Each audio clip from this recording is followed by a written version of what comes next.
चलिए फ्रेंड्स, आते हैं अगले क्वेश्चन पे।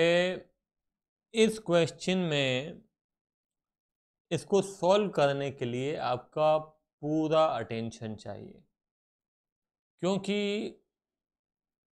इस क्वेश्चन में आप देखेंगे कि मिसिंग पार्ट्स हैं।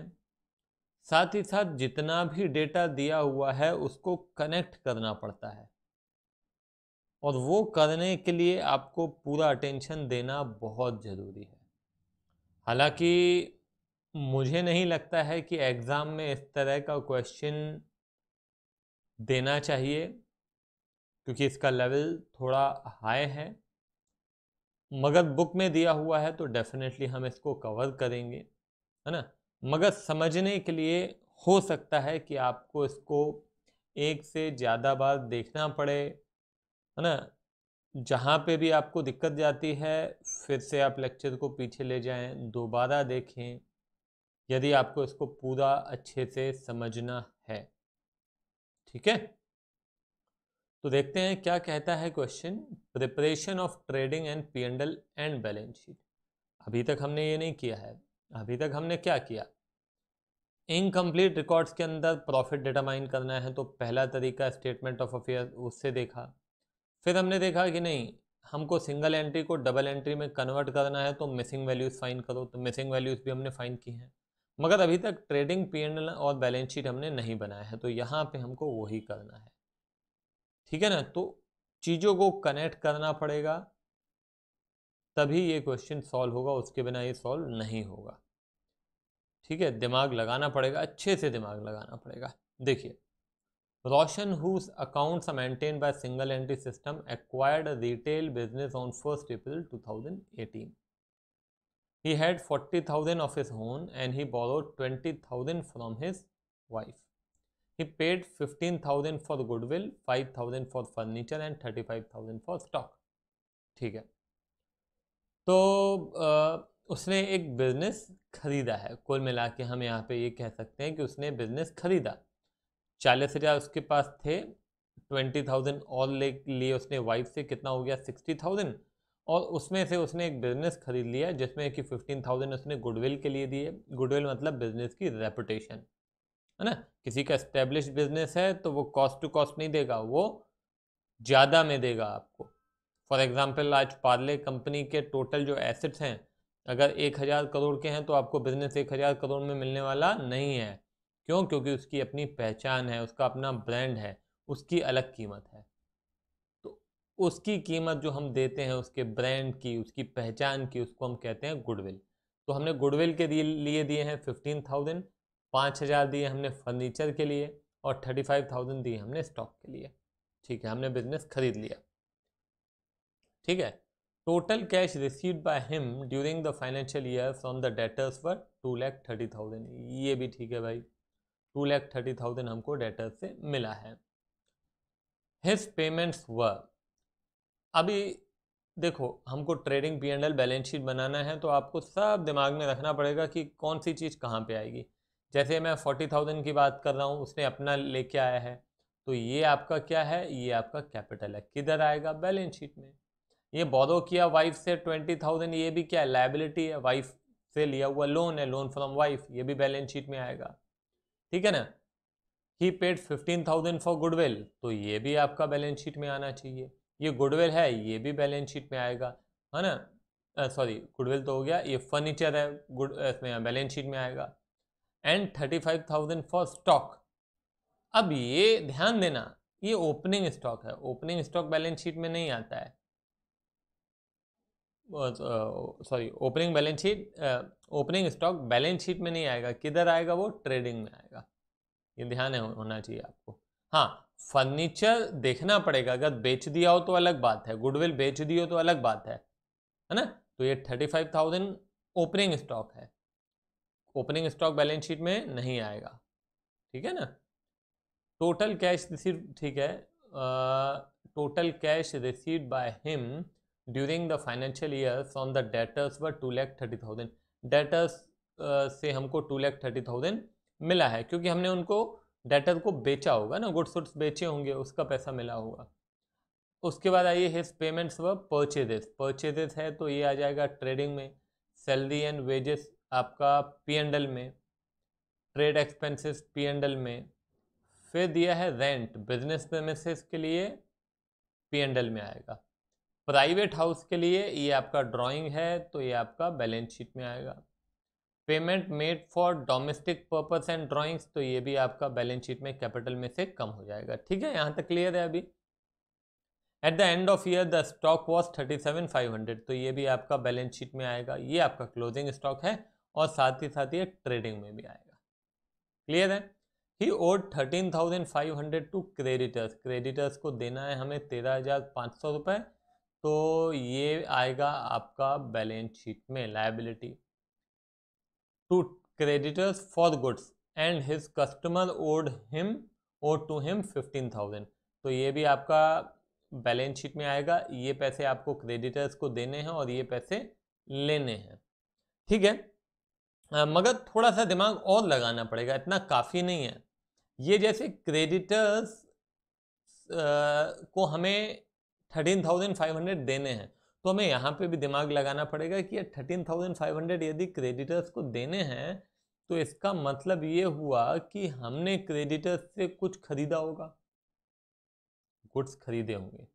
तो आप कह सकते हैं कि यदि सर ये परचेजेस है ना, ये खरीदा है ना, बेटा ये तो कैश परचेजेस है, ये क्रेडिट परचेजेस होगा। देखो ये लिखा है ना हिज पेमेंट्स वर, ये पेमेंट किया है हमने 156 का तो 13,500 क्रेडिटर्स को हमें देना है, मतलब ये क्रेडिट परचेज होगा।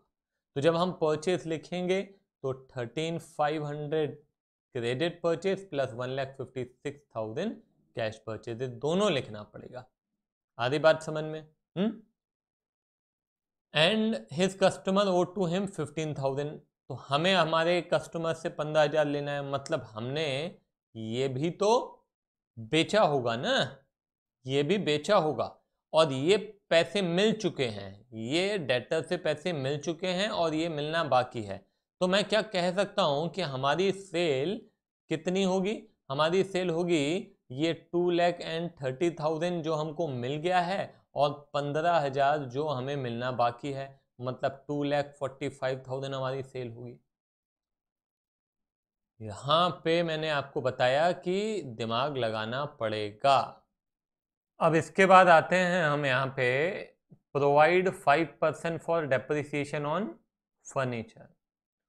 तो क्या करना है हमको? ये जो फर्नीचर आप देख रहे हैं इसमें से हमें क्या करना पड़ेगा? डेप्रिसिएशन लेस करना पड़ेगा और साथ ही साथ हमको P&L में भी डेप्रिसिएशन लिखना पड़ेगा। तो P&L में भी आएगा और बैलेंस शीट में भी आएगा, राइट? ध्यान रखना है, दोनों जगह आएगा। Interest at 5% on wife's loan, wife से लोन लिया हुआ है, स्टार्टिंग में देखा हमने 20,000 का, तो उस लोन पे इंटरेस्ट भी बनता है तो वो भी आपका P&L में भी आएगा और बैलेंस शीट में भी आएगा क्योंकि देना बाकी है। एंड 1,000 फॉर डाउटफुल डेट, तो ये जो डाउटफुल डेट है ये भी आपका P&L में भी आएगा और बैलेंस शीट में डेटर में से कम होगा। तो ये सारी चीजें क्लियर होनी चाहिए। क्लियर है? ठीक है, चलो। तो अभी क्या कहता है? Prepare the cash account, the profit and loss account for the year ended 31 March 2019 and the balance sheet as at the close of year. देखो, पहली बात, कैश अकाउंट क्यों कह रहे हैं? क्योंकि आपको कैश भी तो लिखना पड़ेगा बैलेंस शीट में, वो हमारे पास कहां से आएगा? कैश अकाउंट से आएगा। P&L अकाउंट ठीक है, बैलेंस शीट तो स्टार्ट करते हैं, हम फॉर्मेट्स बना लेते हैं, ट्रेडिंग भी बनाना पड़ेगा, है ना?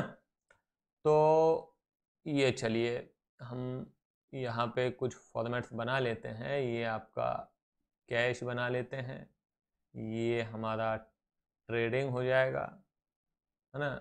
पूरा हेडिंग डालिएगा, ये P&L हो जाएगा और ये बैलेंस शीट हो जाएगा। अब क्या करना है? स्टार्ट करते हैं। सबसे पहले लिखा है he had 40,000 of his own and he borrowed 20,000 from his wife. तो कितना हो गया? 60,000 में से आपने, ध्यान देना, 60,000 आपके पास हैं उसमें से 15,000 गुडविल के लिए दे दिए, 5,000 फर्नीचर के लिए दे दिए, 20 दे दिए, 20 और 35 और दे दिए स्टॉक के लिए, 55 दे दिए, तो बाकी बचा कितना? 5। तो जब आप बिजनेस शुरू कर रहे हैं तो आपके पास केवल और केवल कैश है कितना? 5,000। तो क्या मैं यहाँ पे लिख सकता हूं टू बैलेंस ब्रॉट डाउन 5,000? आप लिखना चाहें तो चलो लिख लो भाई, 40 लिखो कैपिटल, फिर 20 लिखो वाइफ से मिला, फिर गुडविल में खर्च किया, फिर फर्नीचर में खर्च किया, फिर स्टॉक में खर्च किया। कोई सेंस नहीं बनता है इतना सब लिखने का। सीधा सीधा 5,000 हमारे पास कैश है when we are starting the business, तो मैंने 5,000 लिख दिया। क्लियर है?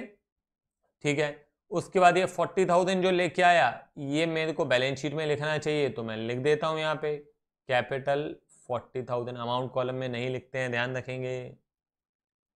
फिर उसके बाद है ही बोरोड 20,000 फ्रॉम हिज वाइफ, तो वो भी मैं यहाँ पे लिख देता हूँ, यहाँ पे लोन 20,000। ठीक है। फिर आइए पेड 15,000 फॉर गुडविल, तो गुडविल भी हम बैलेंस शीट में लिख सकते हैं, बिल्कुल गुडविल क्योंकि बेची तो है नहीं हमने, तो गुडविल हमने लिख दिया 15,000। फिर आइए 5,000 फॉर फर्नीचर।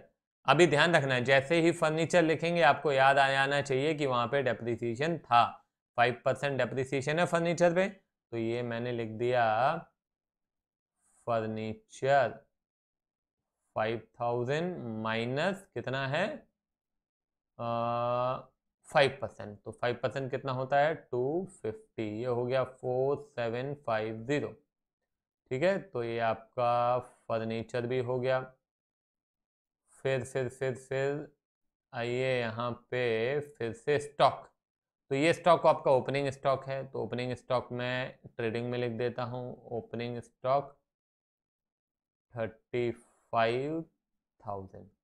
ठीक है, तो हो गया, ये भी बैलेंस शीट में चला गया, ये भी चला गया, ये भी चला गया, ये भी चला गया, और ये भी ट्रेडिंग में चला गया। राइट।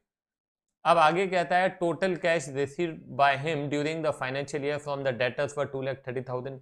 तो ये हमने डेटर्स से मिले हैं क्योंकि डेटर्स को हमने गुड्स बेचे होंगे, तो 230 ये, और 15,000 का हमने अभी भी उधार लेना बाकी है, मतलब हमारी टोटल सेल कितनी हो जाती है 2,45,000। तो मैं यहाँ पे लिखूंगा ट्रेडिंग में बाय सेल 2,45,000। ठीक है, यहाँ पे आप भले लिख देंगे 230 प्लस 15 क्लैरिटी के लिए। ठीक है, उसके बाद ये आपका डेटर्स हो गया। उसके बाद आ जाओ परचेजेस, तो परचेजेस में भी आप देख सकते हैं ये कैश परचेजेस है और ये क्रेडिट परचेजेस है, तो 1,56,000 प्लस 13,500 ये हो जाता है 1,69,500। तो परचेजेस 169,500, तो यहाँ पे लिख दीजिए 156 प्लस 13,500। ठीक है, चलो परचेज भी हो गया। फिर आइए salary and wages 21,400, salary and wages 21,400, 21,400, ये भी हो गया, ये भी हो गया, है ना, ये भी हो गया। अब उसके बाद आइए ट्रेड एक्सपेंसेस 7,200 P&L में आएगा, 7,200 ट्रेड एक्सपेंसेस, ट्रेड एक्सपेंसेस। फिर है बिजनेस रेंट दिया है, तो रेंट है 5,920, तो ये लीजिए रेंट है 5,920। ठीक है, ये हो गया। ये आपका ड्राइंग है प्राइवेट हाउस के लिए, और ये तो ये कैपिटल में से कम कर लेंगे दोनों को, 2,960 और 26,400, 2,960 और 26,400, ये दोनों आपके क्या हो गए ड्राइंग्स हो गए। ठीक है, 2,960 और 26,400 ये भी हो गया। At the end of year the stock was 37,500, तो ये हमारा हो जाएगा क्लोजिंग स्टॉक 37,500, इधर भी लिख दो, और क्लोजिंग स्टॉक यहाँ पे भी आ जाएगा 37,500। ठीक है, ही ओड 13,500 टू क्रेडिटर्स, तो ये लायबिलिटी है, क्रेडिटर्स 13,500, क्रेडिटर्स 13,500, और लिखा है and his customer owed to him 15,000, तो 15,000 हो गए हमारे डेटर्स, मगर डेटर में से आपको डाउटफुल डेट भी माइनस करना है, भूलिएगा मत, है ना। बैड डेट लिख दे रहा हूँ, कितना, 14,000, याद है ना। ये 15,000 में से डाउटफुल डेट्स भी घटाना था। और ये डेप्रिसिएशन है, ये हमने क्या लिखा है, 5% डेप्रिसिएशन फर्नीचर पे पी एंड एल में, बैलेंस शीट में तो हो गया, पी एंड एल में हुआ है कि नहीं हुआ है, नहीं हुआ है, कितना, 250, तो ये मैं लिखता हूँ डेप्रिसिएशन 250, बैड डेट भी हुआ है कितना, 1,000, वो भी लिखना है ना, ये भी हो गया और ये भी हो गया। हाँ, ये 5% वाइफ लोन अभी भी बाकी है, तो वाइफ से कितना लोन लिया था, 20,000 का 5% कितना हो जाता है, 1,000, तो वो भी दो जगह जाना है, पी एंड एल में भी जाएगा, इंटरेस्ट ऑन लोन 1,000, और यहाँ पे भी आ जाएगा, वो हमारी लायबिलिटी है 1,000। ठीक है, ध्यान रखना है सारी चीज़ों का, बहुत सारी चीज़ें हैं, कोई भी चीज़ स्किप हो गई मतलब हमारा प्रॉफिट वगैरह आने वाला नहीं है। ठीक है, तो ये पी एंड एल में हो गया। हाँ, अब कैश अकाउंट भी बनाना था, तो कैश अकाउंट में जो जो पैसे आए हैं और जो जो पैसे गए हैं उनको भी रिकॉर्ड करना पड़ेगा, राइट। तो यहाँ पे देखो लिखा हुआ है total cash receive by him during the financial year was 2,30,000, तो कैश अकाउंट में आपको पैसे मिले हैं, टू डेटर्स 2,30,000, ये लीजिए, ये पैसे मिले हैं। फिर उसके बाद है इस पेमेंट्स हुआ, पेमेंट किया है कितना, 1,56,000 परचेजेस में किया है, तो बाय परचेजेस 156। फिर आता है salary and wages 21,400, 21,400 salary and wages. ठीक है, फिर आपने ट्रेड एक्सपेंसेस दिए हैं 7,200, ट्रेड एक्सपेंसेस। फिर आपने रेंट दिया है 5,920, ये भी पैसे गए हैं, कहीं भी गए हों। फिर ड्राइंग्स के लिए पैसे गए हैं, ड्राइंग्स के लिए देखो आप यहाँ पे 2,960 एक गया है, और ड्राइंग्स के लिए ही फिर से गया है कितना, 26,400, 26,400। ठीक है, तो ये भी हो गया। उसके बाद कैश अकाउंट और कुछ है क्या, नहीं, कैश अकाउंट और कुछ नहीं दिख रहा है। ठीक है, तो चलिए सबसे पहले हम एक काम करते हैं, अब कैश अकाउंट देख लेते हैं। 156 प्लस 21,400 प्लस 7,200, 5,920, 2,960 प्लस 26,400, ये आ रहा है आपका क्रेडिट साइड, और डेबिट साइड है 235, तो आ रहा है 15,120, 15,120, सॉरी, हाँ, 15,120, ये आ गया आपका बाय बैलेंस कैरी डाउन। ठीक है, टोटल है 235, 235। ठीक है, चल अब क्या करना है, अब यहाँ पे देख लेते हैं, ये आपका कितना होता है, 245 प्लस 37,500, ये हो जाएगा 282,500।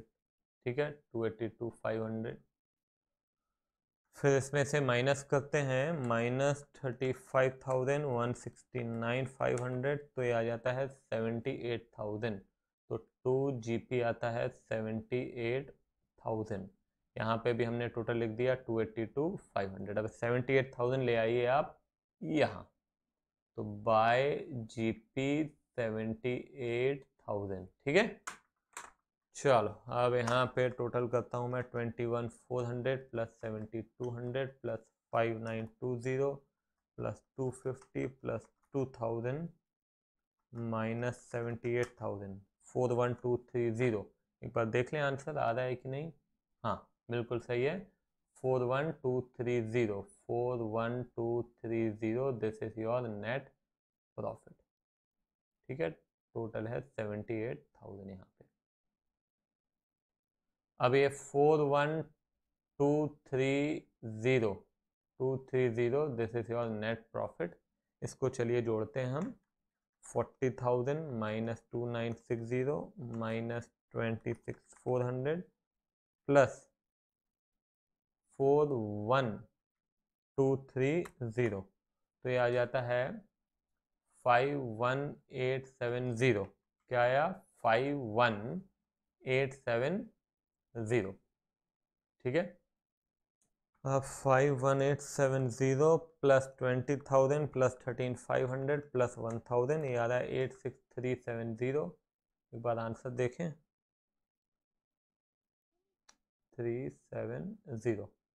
यहाँ का भी देख लेते हैं, 15,000 प्लस 4750 प्लस 37,500 प्लस 14,000। नहीं, हाँ यहाँ पे एक चीज़ हमको लिखना बाकी है, दैट इज कैश। कैश हमने बनाया था 15,120। आप देखिए यहाँ पे ये कैश का बैलेंस आया था 15,120। तो बस टोटल करते हैं अभी, 15,000 प्लस 4750 प्लस 37,500 प्लस 14,000 प्लस 15,120, तो ये हो जाएगा आपका 86370। ठीक है, समझ में आया? थोड़ा सा ट्रिकी जरूर है, मगर ऐसा नहीं है कि प्रैक्टिस से नहीं बनेगा। 2 बार 3 बार आप प्रैक्टिस करेंगे तो डेफिनेटली आपको धीरे धीरे समझ में आने लगेगा, है ना। 11th के हिसाब से हाँ लेवल थोड़ा सा ज़्यादा है। ठीक है, चलो तो प्रैक्टिस कीजिए ऐसे। हम फिर मिलते हैं अगले क्वेश्चन में। Bye bye.